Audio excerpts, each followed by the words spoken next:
할렐루야. 오늘도 말씀으로 주님과 동행하고 계신 여러분을 주님의 이름으로 축복합니다. 함께 보실 말씀은 예레미야 38장에서 41장이 되겠습니다.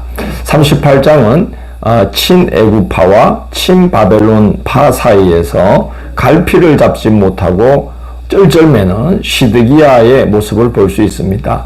1절에 보면 여러 고관들 이름이 나오는데 이 사람들은 친애굽파였던 것으로 여겨집니다. 예레미야가 성에 머물며 저항하면 칼과 기근과 전염병에 죽지만 갈다인에게 항복하면 목숨이라도 전리품처럼 건지게 될 것이다 라고 하나님의 말씀을 전합니다. 하나님의 심판이기 때문에 바벨론의 공격은 그냥 순순히 받아들이고 항거하지 않으면 목숨은 건질 수 있다는 것을 전한 거죠. 그러나 이 친애굽파 고관들은 예레미야가 군사들과 백성들의 손에 맥을 놓게 만든다, 사기를 떨어뜨린다 하면서 시드기야 왕에게 간청해서 한 구덩이에 던져넣게 됩니다. 그 구덩이는 우물이었는데 바닥에 물이 있는 대신에 진창이 있는 진창 구덩이에 그만 던져져서 갇혀있게 됩니다. 그 소식을 들은 왕궁 넷이 구스 사람 에벳멜렉이 왕에게 간청해서 예레미야를 구덩이에서 건져주게 됩니다. 그래서 이 에벳멜렉의 도움으로 예레미야는 왕궁 시위대 뜰에 갇히게 됩니다. 그래도 그 진창 구덩이인 감옥보다는 왕궁 시위대 뜰에 있는 감옥이 더 좀 한결 나았던 거죠. 시드기야가 예레미야가 이제 왕궁 뜰에 있는 옥에 갇힌 걸 알고는 사람을 보내서 불러서 조용히 만나서 어떻게 하면 좋을지 하나님의 뜻을 여쭤봐 달라고 부탁합니다. 예레미야가 하나님의 말씀을 전합니다. 똑같은 이야기죠.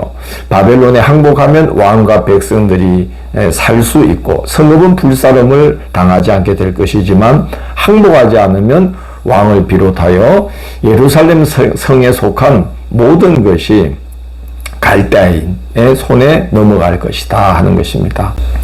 시드기야는 예레미야의 충고를 받아들일 수가 없다고 말합니다. 왜냐하면 이미 바벨론에 투항한 친바벨론파 사람들에 의해서 자기가 바벨론에 항복하면 그 사람들이 자기를 오히려 바벨론 사람들보다 더 괴롭힐 것이다. 그들에게 조롱당할 것이 두려워서 나는 그리 못하겠노라 하면서 또 무슨 부탁을 하냐 하면은 우리 둘이 이렇게 이런 이야기를 나눈 걸 그 고관들이 귀에 들어가지 않도록 입을 좀 다물어 달라고 부탁을 합니다.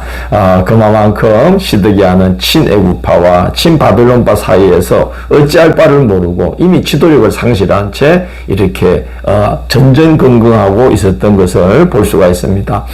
그런 것 같습니다. 하나님 눈치를 보면 사람 눈치를 안 보게 해 주십니다. 하나님께 굴복하면 사람에게 무릎 꿇지 않게 해 주십니다. 그러지 않고도 살게 해 주십니다. 그러나 그렇게 하지 않으면 오히려 하나님 눈치를 보지 않으면 사람 눈치를 볼 수밖에 없는 상황으로 이제 우리가 나가게 되고 또 하나님께 굴복하지 않으면 사람에게 무릎 꿇게 되는 그런 참 안타까운 삶이 우리 앞에 주어질 수밖에 없는 것이죠.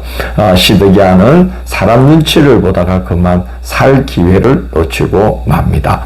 39장에서 41장은 예루살렘 함락 후에 혼란에 빠져드는 이스라엘의 모습이 기록되어 있습니다.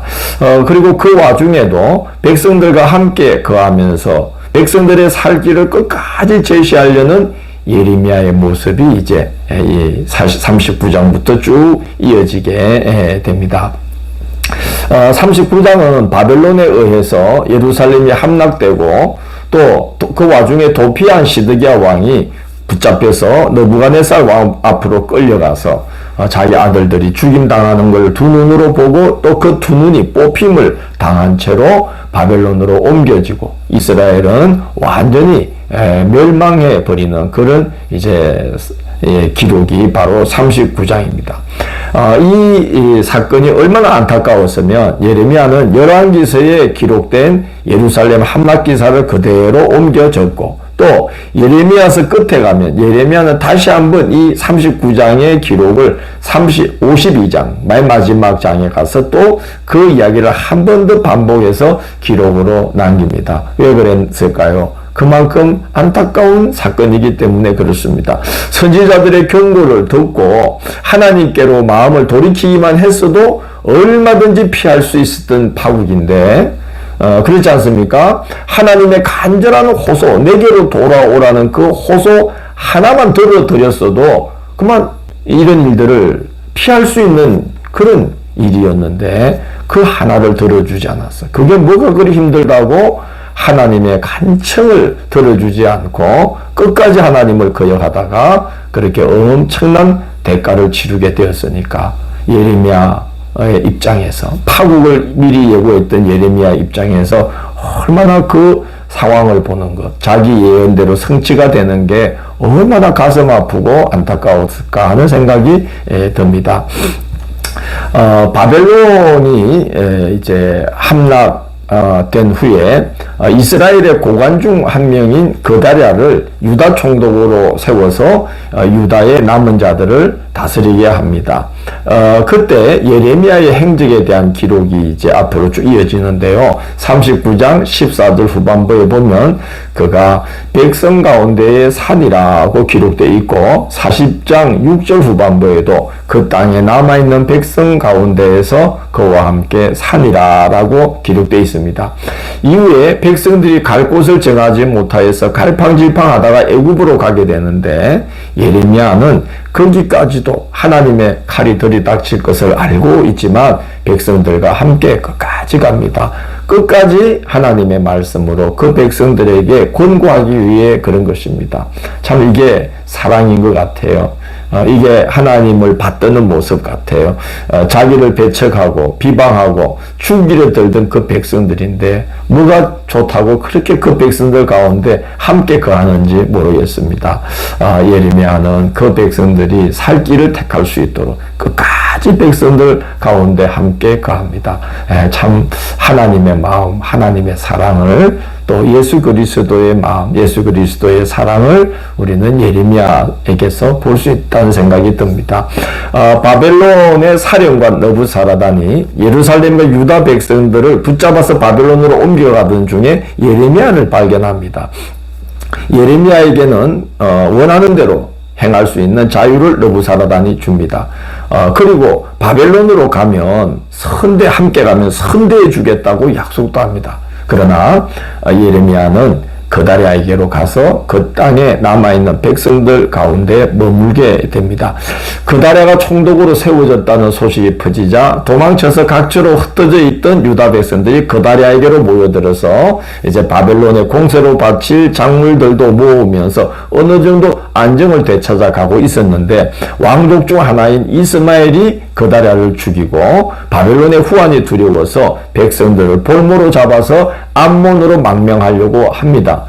다행히 군 지휘관 중에 한 사람이 요하난이 이 소식을 듣고 그의 곁에 남아있는 군사들을 다 이끌고 추격해서 백성들을 되찾아옵니다. 그러나 그다랴가 살해당했기 때문에 그다랴에게 모든 것을 위임한 바벨론의 후환이 보복이 두려워서 이 그다랴는 백성들을 이끌고 애굽으로 망명길에 이제 나서게 됩니다. 참 정처 없이 떠도는 그런 나그네가 된 것이죠. 하나님께서 저 강 건너 나그네 되었던 이 그 아브라함을 불러서 그렇게 큰 나라를 이루도록 하나님께서 복을 주시고 하나님을 드러내어 주셨는데 그만 이스라엘은 다시 또 나그네가 되어서 일부는 바벨론의 포로로 끌려가고 남은 백성들은 또 나그네가 되어서 어디로 갈까 헤매는 이런 불쌍한 처지에 놓이게 되었습니다. 하나님의 간절한 요청 하나, 내게로 돌아오라는 그 요청 하나를 거부했기 때문에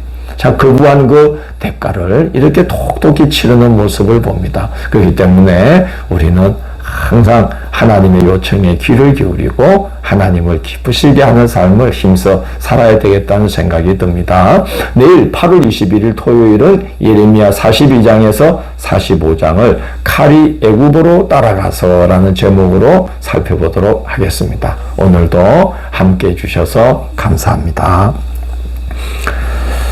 하나님께서 우리에게 원하는 것이 우리가 감당 못할 일들을 원하는 것이 아니고 오직 하나님의 말씀을 듣고 그 말씀에 귀 기울이며 순종하고 하나님의 뜻을 받들며 살아가기를 원하는 것, 그거 하나인 줄 저희가 압니다.